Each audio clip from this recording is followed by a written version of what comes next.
10.5 থেকে 11 বছর বয়স। এই বাচ্চাটাকে আমাদের এখানে কিছু আরএসএস দুর্নীতিবাজ মানে কি একদম নৃশংসভাবে এই বাচ্চাটাকে রেপ করে এবং রেপ করে এই বাচ্চাটাকে বস্তার মধ্যে দিয়ে জলে ডুবিয়ে রাখে।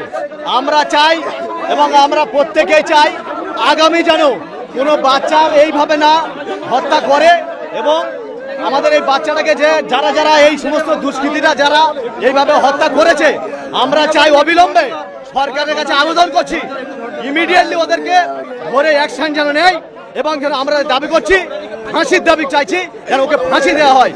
আর আমাদের এখানে যে ক্যাম্প আছে এই ক্যাম্পে পুলিশ ওদেরকে অ্যারেস্ট করেছিল, দুজনকে ধরেছিল, শান্তনু এবং আরেকজনকে ধরেছিল যার নাম জানি না, আর ও বিজেপির নেতা বলে এই সমস্ত কুকীর্তি কাজটা করতে পেরেছে। আমরা চাইছি ওকে অবিলম্বে ধরে, ওকে ধরেছিল পুলিশ ছেড়ে দিয়েছে ক্যাম্প থেকে, আমরা চাইছি ওকে যেন ইমিডিয়েটলি ধরে ফাঁসি দেয়। পুলিশকে আর যে সমস্ত পুলিশ এই সমস্ত কাজ করেছে আমরা চাই ওনাকে সাসপেন্ড করে দেয়। এই ছালদার